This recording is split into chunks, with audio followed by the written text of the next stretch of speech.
Ndara Setyaki? Iya. Kok tiba-tiba mak bedunduk? Bedunduk apane? Sampeyan iki lho. Kondur teko mak bedengus. Kaget aku lho. Bagong. Non. Ware ndi? Wangsul. Bali ngopo? Ampun yaketen kena ora entuk angkutan. Malah ora tekan ngomahku lho. Aku tak takon karo kowe bali arep ngopo? Ajeng matur kali bapak. Matur perkara apa? Wah nek niku rahasia. Blok ora. Non. Blok ora. Ora bloko takon dosa. Aku tegel karo kowe. Yen perlu tak jempalani Bagong. Mangke yen to, niki masalahe napa kok ngerti-ngerti dijempalani? Ora ngerti kenthang kimpuling lelakon pojok plereting kanan kok ngerti-ngerti kula ajeng dituthuki niku masalahe napa? Monggo, nek kula ajeng diantemi monggo, ora masalah. Kula ikhlas nek kula salah. Aja kok diantemi, lebokke paku jaran kula disiksa, nek pancen Bagong luput ora masalah. Ning ora salah, ora kleru dijotosi niku. Terus pripun le mikir? Apa kowe ora rumangsani kleru? Mboten. Kowe mau ning kedaton omong piye? Wah, werna-werna lali punan. Pun sore wau wis kliwatan limbukan barang e. Wis ora iso mikir kula. Bagong. Nun. Aja sembrono. Kula mboten sembrono. Kowe mau ning kedaton matur karo Kanjeng Koko Prabu Ndorowati nek kowe arep bali ning Karang Kadempel. Nggih. Arep wadul karo bapakmu. Perkara Sinuwun Prabu Ndorowati mambengi kekarepaning Kakang Semar nggone bakal bangun kayangan ya apa ora? Kuwi lah kok ngertos sampean? Ngerti bae. Terus rawuh sampean mriki? Aku didhawuhi supaya nyekel kowe. Lho, iki piye ta iki? Kok sampean nyekel kula niku salah kula teng pundi? Ora usah ndatakon salah. Yen kowe wadul karo bapakmu, yen bapakmu nesune karo Koko Prabu Ndorowati, mengko kriwikan dadi grojogan geguyon dadi tangisan. Semar iso mungsuh Koko Prabu Ndorowati. Pancen kuwi sing tak jarak. Aku saiki arep kepengin weruh Semar karo Kresna iki digdaya sapa? Ya ben padha-padha pamomonging Pandhawa. Kresna pujangganing Pandhawa, Semar pamonging para Pandhawa. Nek gelut menang sapa? Bagong. Nun. Kowe aja sembrono. Aja sembrono iki lagune Mas Mantos. Ora usah kepenakmu dhewe. Koko Prabu Ndorowati dawuh karo aku supaya kowe tak bondo sawetara wektu. Weh, lah iki. Iki berarti pancen wis numusi lek ku ngimpi dirubung sendok mau bengi. Edan tenan. Dirubung penari. Penari sendok.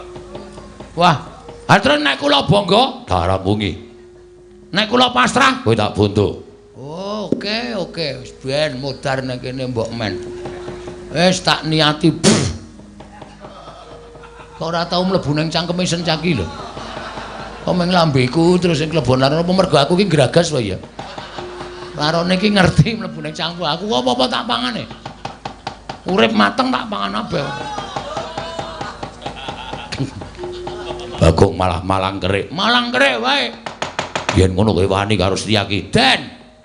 Cacing ning kepidak menungsa ngolet ki ora ngrasake lara, ning butuh males karo sing idak. Mongko cacing ki ra ndek perasaan. Bagong ki wong diparingi perasaan. Aku ki mloro ae masuk angin tak goleke tamba, sontek tak blonyo awakku. Men mari kok mati diame-ame. Manusia macam apa kamu? Gugu karepe dhewe lah. Apa dikira sampean getak-getak karo Bagong ki aku miris. Aku wedi. Gak no. Wah. Gak wedi aku. Yen ngono kowe wani karo aku, Wedian diamput. lho. Malah misuh-misuh ya men. Ora minggat suara aku, ora manut terus Setyaki kene marganing patimu. Jajal, sekseni piyai semene. Sencaki karo Bagong menang sapa? Mari dicoba. Coba, ning dituku lho ora mung dicoba-coba. Tuna dicoba-coba. Sayombo. Mati dening aku. Mangga ta.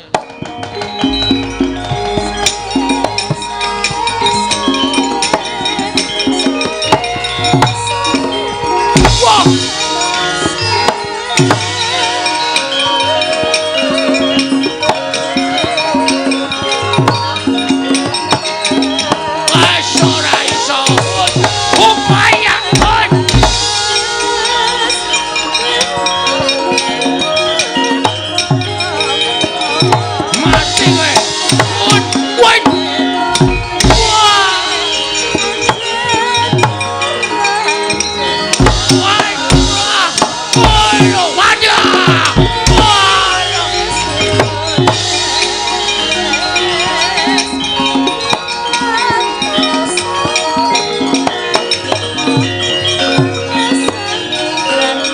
bajigur keneng terus aku.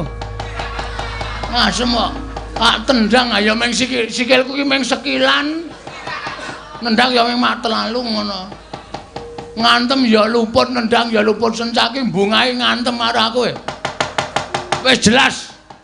Iya, kowe Setyaki. Ayo aja leren maju rene. Njaluk tak ajar, njaluk tak remuk awakmu. Oke. Pisan iki aku kalah. Ning sateruse aku yakin tetep kalah.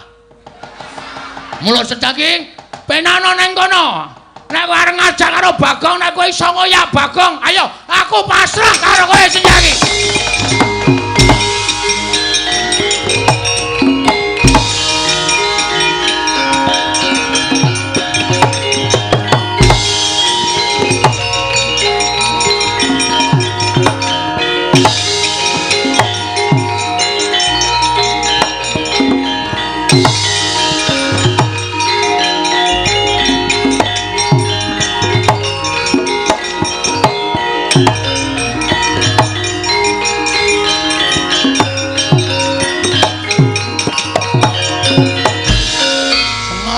Iso ngoyak aku.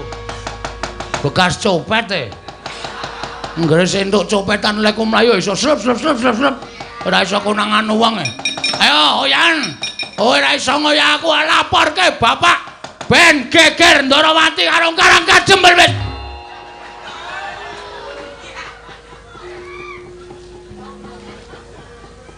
Matek aku. Aku dadi Satpol PP kok ngelumpuk nang kene. Bagong. Anu nggih.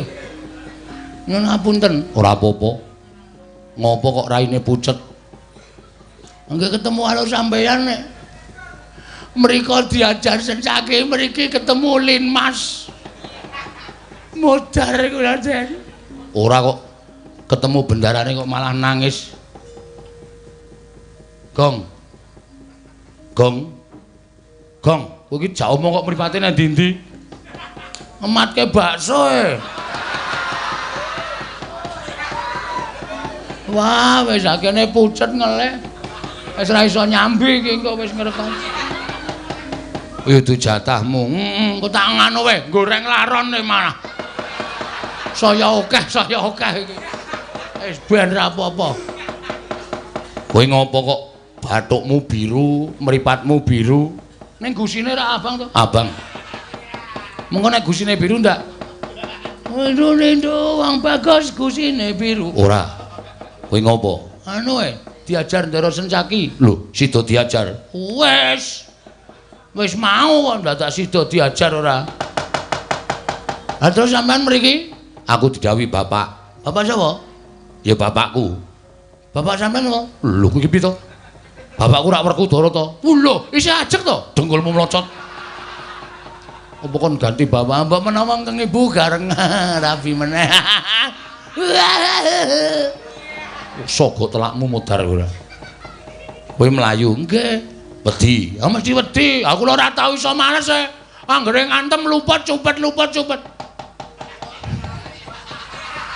Anggere nendang ya ora kena edan. Ndara Setyaki iki duwe aji lembu sekilan. Angger tak antem mesti kurang sekilan, mesti ora kena. Mergane kowe iki awakmu cupet kabeh kok. Heeh. Ha terus? Ngene, aku mau didhawuhi bapak kon ngewangi kowe. Kira-kira kowe gelem ora tak ewangi? Serius? Lho tenan, malah ora mung aku Kakang Garusa Kakang Antarja. Kabeh do ngewangi karo kowe. Kira-kira piye? Wani ora? Wani. Ki mbok digoleki lenge ditablek iso ora ta iki? Ya ini kok goleki leng. Lah yo peteng banget to. Ketara kok kowe. Wis kowe ora usah wedi. Wis saiki ning kene tenguk ning ngarepku kene. Engko nek Mak Setyaki tekan kene arep ngajar karo kowe, aku sing arep nandangi. Mbok dilegong, lek cengelmu iki. Hus. Tak ajar kowe ora. Mangkel aku ki tuwae, Mas. Arep sampean ki bendaraku sampean ki nom. Wong tuwa kok kon lek laron. Kaya ngomah ra ono sego. Lah jare sok goreng. Engko. Lah. Padha wae wong senengane ya doyane kok dadak. Wis ngonten mawon nggih tak tunggune kene. Entene kene. Kira-kira majelis iki ora trima, omong aku ajari. Omong karo Kakang Garwaca ya ben diajar. Omong Kakang Turjo ya diajar. Iki kabeh ngewangi karo kowe. Ngambung ora. Malah meng pipi meng pipi iki ora apa-apa. Cipika-cipiki. Tondo apa pas duluran. Iya, iya. Tak antenane kene. Wah, gleleng ya aku arep sumbar. Tak medhenteng iki? Iya. Malang kerik. Ora apa-apa wis sakarepmu. Rada memburi. Iya, iya. Wah, ngatur banget ora. Sencake tengane langsung tak tantang. Piye? Ngejak gelutne ye. Kono muni mati dening aku. Ndara Antarsena, Ndara Garwaca, Ndara Antarja. Ndara Secaki diajar ora. Ampun, ampun, ampun. Wah, lah kae. Niki napa mlayu-mlayu niki napa? Oh, kae apa? Iki apa nang irung barang ngosek-ngosek Ndara Sencaki kok kaya latihan gestrek.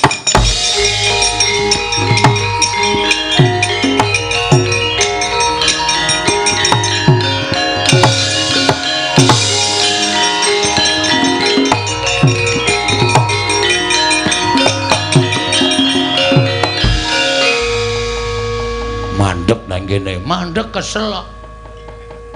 Iso ngoyak aku wis iki. Yo, ayo manuta karo aku. Anggir Antasena. Heeh, Mak Cilik.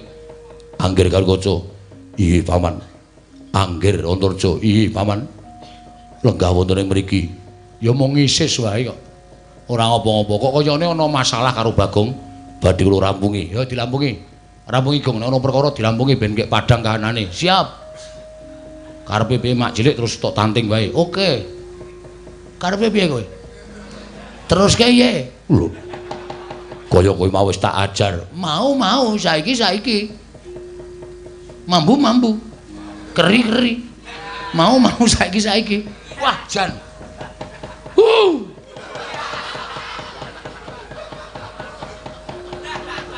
Rada mundur le mayang. Temlekan. Yen ngono kowe wani harus diaki. Sing tak wedeni awamu. Ora minggat suarep aku. Wis gawe wirang Setyaki kene marganing patimu panggal tayane. Lho, wani tenan. Kowe kuat nadai kekuatane ndara-ndara kusing lengganeng mburi iki. Kelakon kowe boyong Bagong. Lho, nggih. Apa Mak Cilik? Bagong kok nandangi kados ngaten. Ya pancen tenan kok. Nek Mak Cilik arep ngantemi Bagong, sing diantemi aja Bagong, ning Antasena. Sing mbok jotosi Kakang Garwaca, sing mbok jotosi Kakang Turja. Sago dadi sulihe Bagong dijotosi Mak Cilik Setyaki. Wah. Ampun ngoten nggih. Jenengan mriku kok kados ngaten. Iki tenanan. Tenanan ora ming guyon. Mula manut wae Mak Cilik wis. Kersane piye arep dijotosi nek perlu sampean nggawa godhong si kuning. Ning sing duduk ya aja Bagong. Antarja, Antasena, Gatotkaca. Ya to, Kang? Ya, Dimas. Lah. Piye? Sida ora? Kok pucet? Kok saged ngaten? Merga Bagong kuwi abdiku, Lek. Bagong kuwi abdine Pandhawa. Aku ora ketang sithik tau tate digudang Bagong. Tau dimong karo Bagong. Mula nek ana wong sing arep ngendak sikur karo Bagong aku ora trima.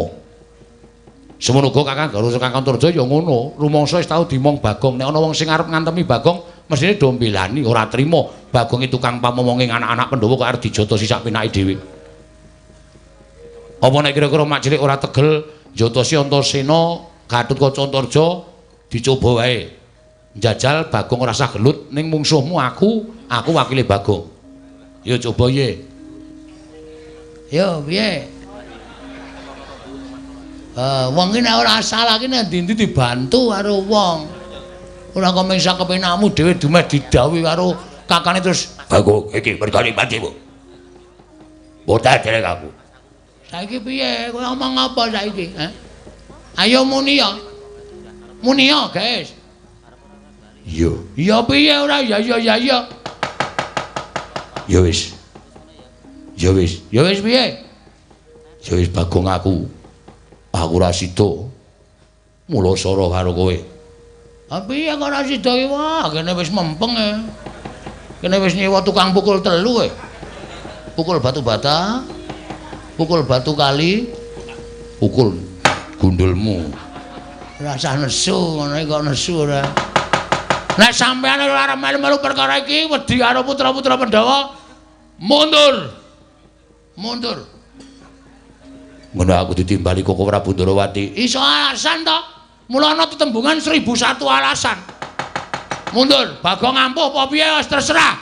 Ning sing penting sampeyan aja nganti nyekel karo Bagong. Nek sampeyan ndemok kulite Bagong, mungsuhe lancur-lancur Pandhawa Ndara Setyaki.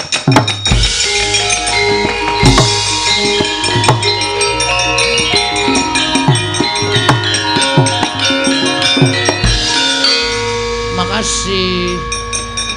Makasih. Makasih. Yo padha-padha. Beres pisan. Lah yo. Jane beres kowe gendang bali ana Pandoro bapakmu rasa adul-adul ya, Gongke. Malah yen perlu engko sak budalmu aku nututi karo kowe. Nek wis tak tututi aku arep bantu karo bapakmu karo Kakang Garojo, Kakang Antarja. Siap. Weh, aneng kula mulai iso didukani bapak. Mergane Kula mulai kon gawa pusaka 3, tumbak Karawelang, payung tunggul naga, kali pustaka jamus jimat 5 sada Ndara. lah terus piye? Wah, kula dhewe ya ora iso mikir.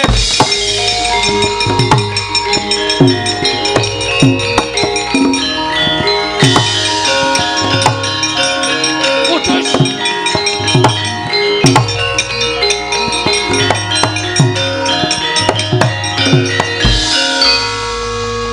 Wiladara. Tumbak Karawelang, payung tunggul naga, pustaka jamus 5 sada. Kok tanpa kenyono-nyono kok kaya melu lakumu, Gong? Kula ya ora ngerti kok. Kula ora nggawa besi brani lho. Iya. Kok iso detekan kene lho. Ning ora memper. Mergo kowe tak kandhani, Gong. Pusaka 3 kuwi janjane ora pusaka, ning kedadian saka ratu-ratu sing ampuh jaman semono. Ratu sing digdaya. Mula wujuding pusaka ning panggraitane tanpa beda kaya menungsa. Ngono ya? Iya. Wis lasan dadak wedi. Pusaka 3 boyongan ning Karang Kadempel, sapungkurmu aku nusul karo kowe. Monggo yen perlu bapak karo sinuwun Prabu Puntadewa, Siwa Ngamarta tak suwune supaya tedhak ning Karang Kadempel. Estu nggih, Den? Iya. Nggih nyuwun pamit niki pusaka kula gawane kula tak bali matur karo bapak. Ya sing ati-ati, Gong, nggih.